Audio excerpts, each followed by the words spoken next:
Martha V. Rich Stevens show. And I don't know about you, I fell back on the weekend. Did you? I literally feel like I went into a coma yesterday. It was awful for me, as it's the same with every time change we go through. For the life of me, I still can't figure out why here in Florida, we voted to not change the time. And now, of course, Congress must make it law, but because Congress is involved with all these different fakakta, hearings, they don't have time for any real stuff like this. I mean, think about this for a moment. It passed unanimously on the ballot. I think it was in 2016, if I'm not mistaken.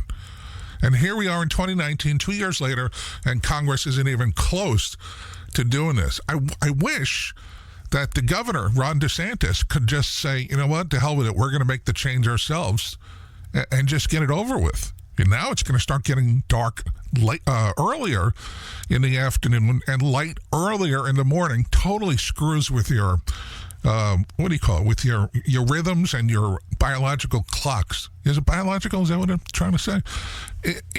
No matter what we go, if we go backwards or forwards. And I guess it didn't help yesterday because it was storming, raining all day. And, of course, the best time to sleep is in the rain. I mean, I got up and then had to lay back down because I felt like I was, it was like it wasn't worth the battle. So I finally gave in and laid back down.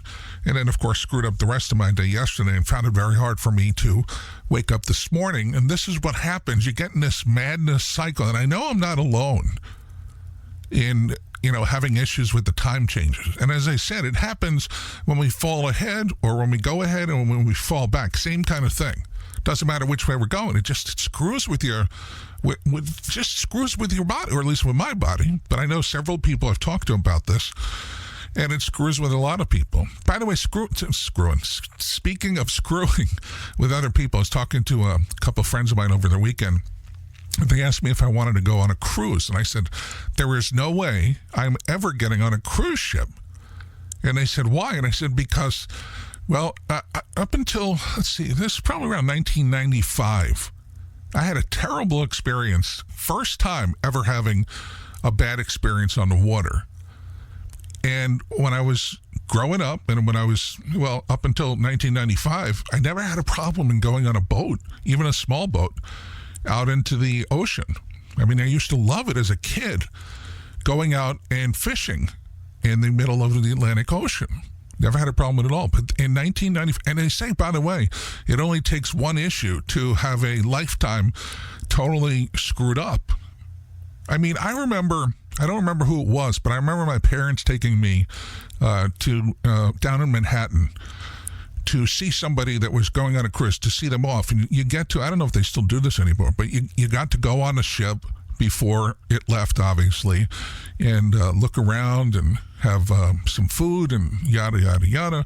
And I remember looking over the edge of the boat. Never had a problem with that at all. But then because of this experience that I had in 1995, so I was living and working in Daytona Beach, Florida. I was working for KISS FM. I was the program director there, actually, and I did the afternoon show. And we got invited, media gets invited to a lot of newsworthy events, but this one was very unusual. And I said, yes, I definitely want to go. And it was the United States Navy, I believe, if I remember correctly, that was going to sink a ship in the Atlantic Ocean to make a coral reef. And it just sounded great to me. So they had this boat that was a kind of like a, I don't know how to describe this. It wasn't a small vessel. It's pretty big. Probably held about 100, 150 people. So the media, and then, by the way, this was in October of 1995, and it happened just a few weeks, actually just a week after there was a hurricane that went through. I just remember that. All I knew is it was an exciting event to be a part of, and we were going to get to go very close and watch them blow up, literally, with dynamite. This you know what? Now that I think about it, it was 3 vessels that they were big, old ships. Not like ships, pirate ships, but, boats. And I remember as we were going out there, I started to feel a little bit queasy. And I don't know why, other than, the water was really rough, and it's because a hurricane had just come through. It was either a week or a week before that. And again, I never had a problem with this before. I've gone on the waves. Now, this is a bigger boat. This is not a little boat.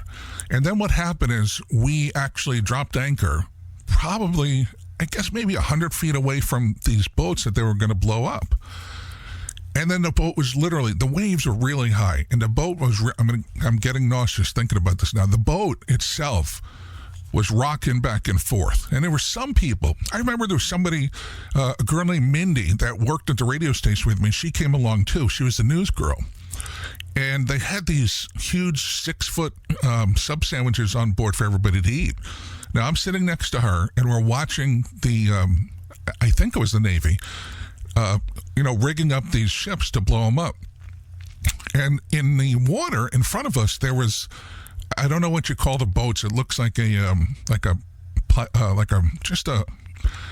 things that they have on the side of vessels. It was one of those, and the waves were going up and down and up and down.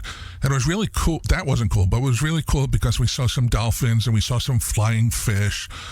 But my stomach and my head were just getting worse and worse because of the rocking on the ship. And I just remembered years ago, back in the, I guess it was the 80s, I had a waterbed. Same kind of thing with the waves. Never had a problem with it. That's a little bit not the same, but these were big. I would say probably between 7 and 12 foot waves. And we're sitting there, and we're sitting there an hour, and then we're sitting there 2 hours. And by the third hour, the captain of the ship came around and asked people if they're ready to eat. They put out these sandwiches. There was no way I was eating because I was about to lose it. Anyway, Mindy, she gets two big pieces of this 6-foot sub, and she's eating it and laughing and joking, and she says, "What's the matter?" I said, "I don't know. I feel like I'm going to throw up." She says, "Well, you're better off going inside." And I went inside, and there were a ton of people. Well, actually, I shouldn't say a ton, because there was maybe 20, 30 people on board from the media. And the what was I saying? The captain's wife was saying to everybody, the best thing to do, they had these like kind of like booth tables, with the bench and the table. The best thing to do is grab a bench on a booth and lay down.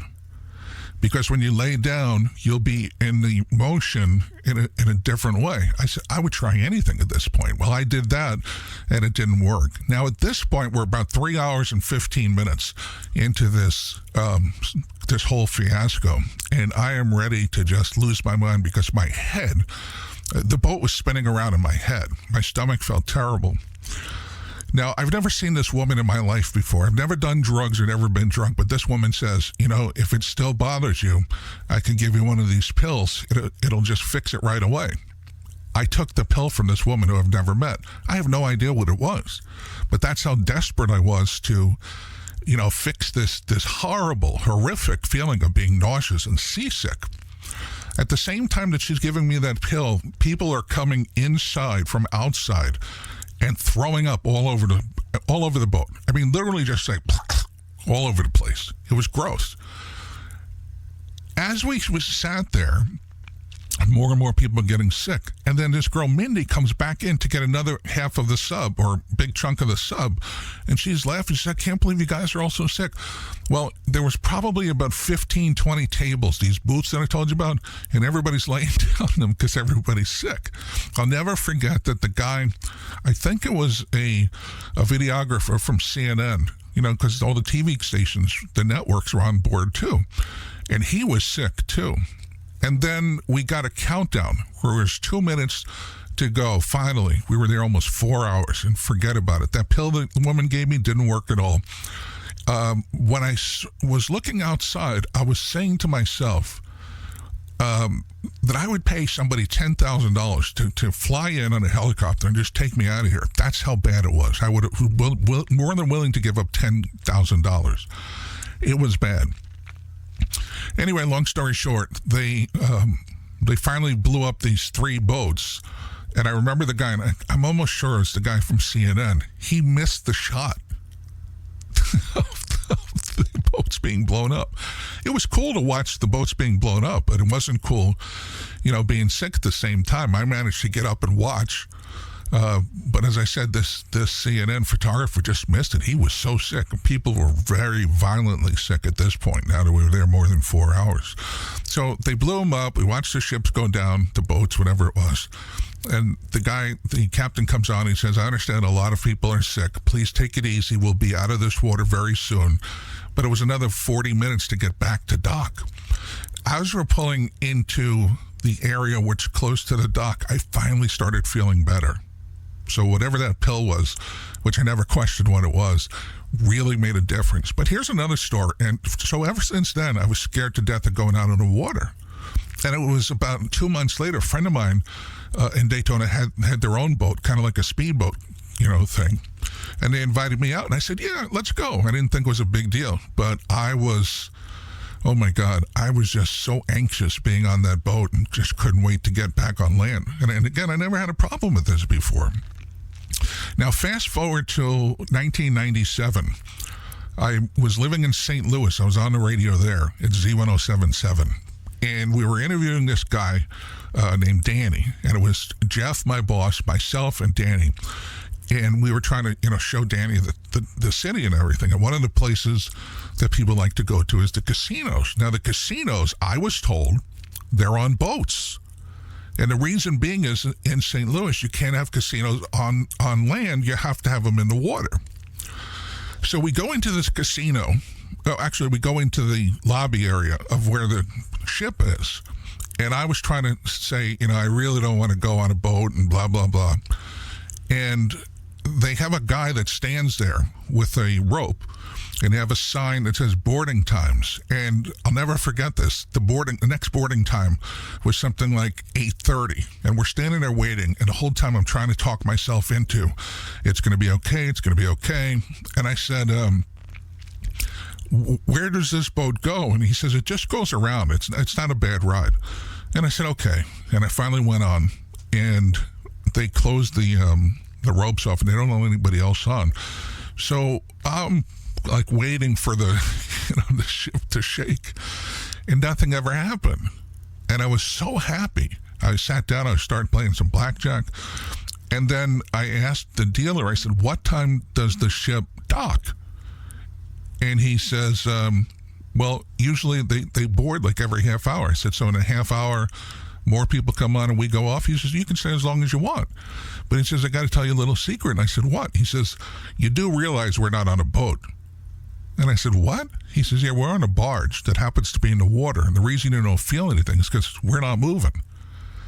So according to the laws in Missouri, it had to be the facade as a boarding of the boat in order to get away the legal stipulations. But it was a barge, and it was on the water, and it was so heavy that there's no way it moved. That's how freaked out I was. And I felt like such a schmuck when the guys say, we're not going anywhere. We're not moving. That's why you don't feel anything. So that's my, I was thinking about this all weekend, and I don't know why, but it came up, and I just wanted to tell you that story. I hope you are having fun laughing at me right now. And it's okay. I don't have a problem with you laughing at me, but, sometimes things in life aren't exactly what they appear to be. It's kind of like impeachment. And I got to tell you, each one of us should be praying that this doesn't happen. And let me explain to you why. Because for 8 years, we sat silent while President Obama literally divided our nation.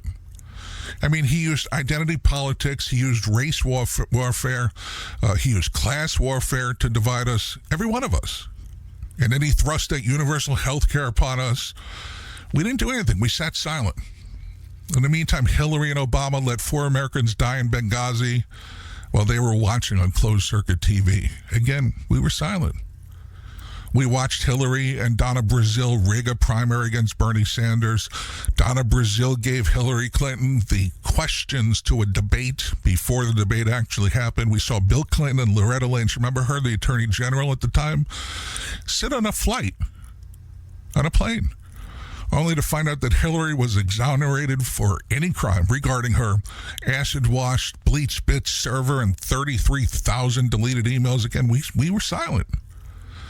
And we've watched our duly elected president harassed each and every day for the last 3 years. Even though he has put millions of people back to work, he brought jobs back to America, he stood up to our adversaries, he fought like hell to protect our borders, and now we see Joe Biden leveraging $1 billion American dollars for his son, Hunter. And the Democrats and the media only care about impeaching the president. So I can tell you with the utmost certainty that if you're successful in your witch hunt, we're not going to be silent anymore. You will see a revolution you cannot even fathom. I'd also like to add a personal note here. We will show our strength at the polls by voting in people who truly represent us, the people, those who love God, our country, and more importantly, each other. I mean, we have literally no clue as to how crooked our recent elections have actually been. And so far, we're not doing a damn thing about it. I mean, California and New York, with their sanctuary city status, and they're letting illegal aliens vote and get free medical treatments and medications, which cost you and me and every legal tax-paying American some of their tax money, which translates down the road to retirement money. I mean, how long is it going to take for the stupid people to wake up? And by the way, who do you think is footing the bill for the living quarters, the food, the transportation, the medication for all these invading illegal aliens? You are. I am. It's about time that we stood up, take a stand together, and protest all of the corruption that's taking place right in front of us and the treasonous acts against our president. Things will never change until we show unity against the enemy. Please tell your friends, grab your friends. And it's so obvious it's not even funny. You know, yesterday I was looking at the Obamacare website, just thinking if maybe something changed. And I was looking for plans for myself. And the minimum plan that applied to me was $1,200 a month. Who can afford $1,200 a month for insurance? And by the way, that included a $10,000 deductible. Are you out of your freaking mind? What they've done is they've ruined insurance for everybody. And yes, you could get a plan that costs you a lot less money if you are applicable for, I guess they call it tax breaks or incentives that come along with it. But I'm not in that category, so that doesn't apply to me. And if it applies to me, it probably applies to you too, and it's very scary. Yesterday, speaking of the president, he once again threatened to pull federal aid from California, which has been battling a series of fires. I feel terrible for these families again. And so far, there's been like 77,000 acres that have been burned. But Trump's threat prompted a response from the California governor, Gavin Newsom, who mocked Trump for not believing in climate change. What does one thing have to do with the other? This is not climate change that made these fires happen.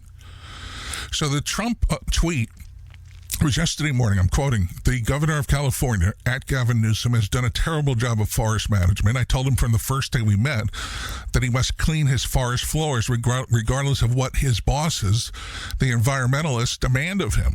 Every year as the fires rage and California burns, it's the same thing. And then he comes to the federal government for money. No more." And then the governor actually shot back at the president on Twitter. He says, "You don't believe in climate change.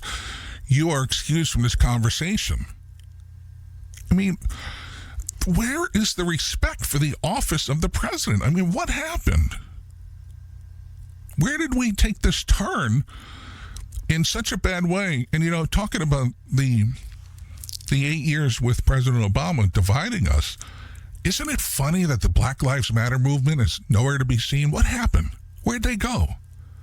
And all those different protest groups. It's really scary if you think about it.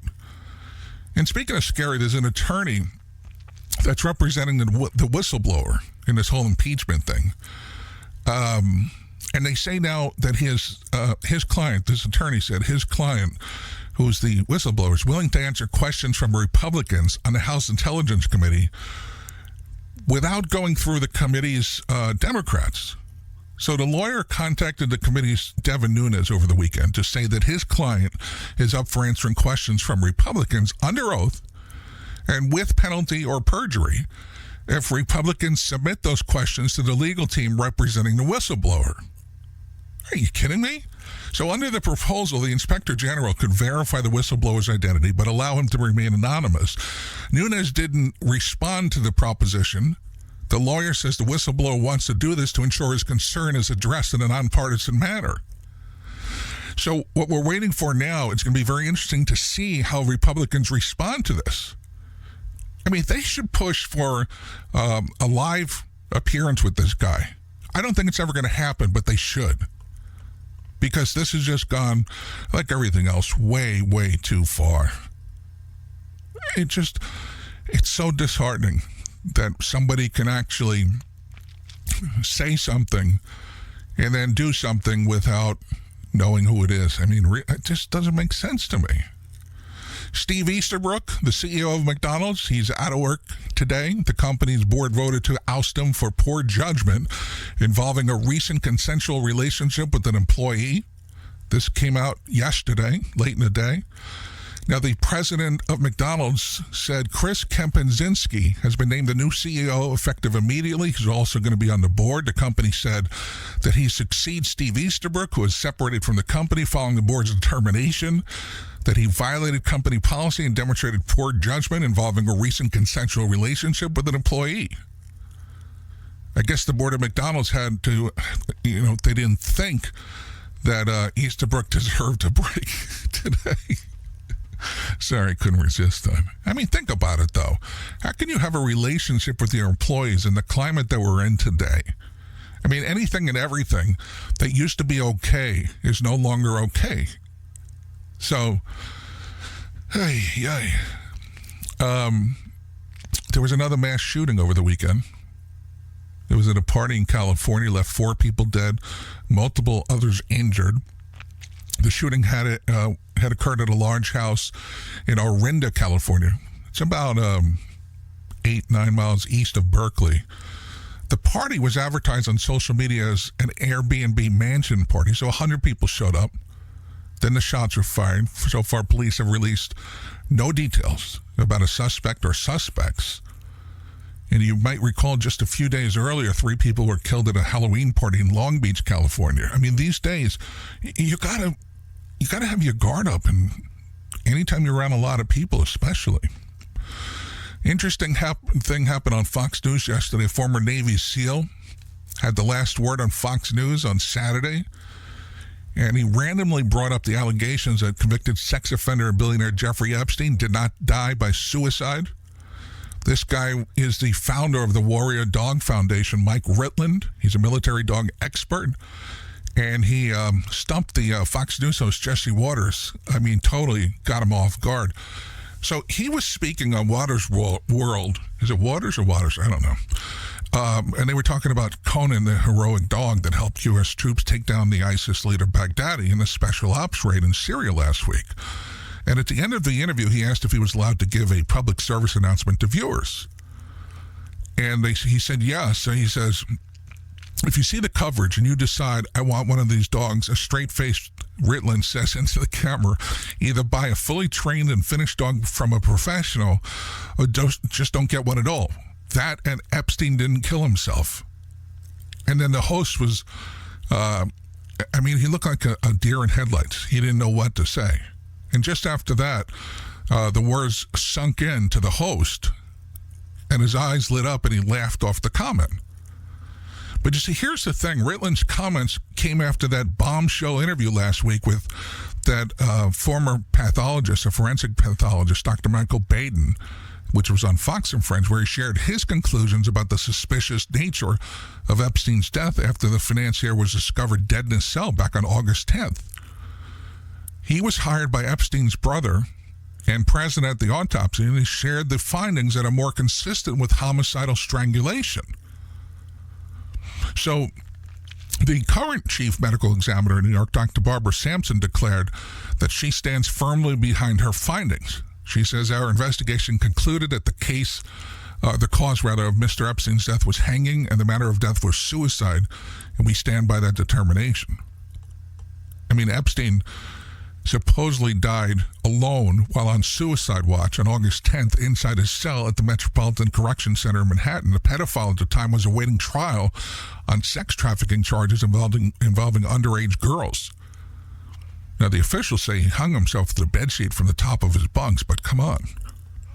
And by the way, speaking of the dog, Conan, the military canine that was injured while chasing down the now dead Baghdadi, should be awarded a Purple Heart for her heroic act despite being ineligible for the highly prized military decoration, according to several combat veterans.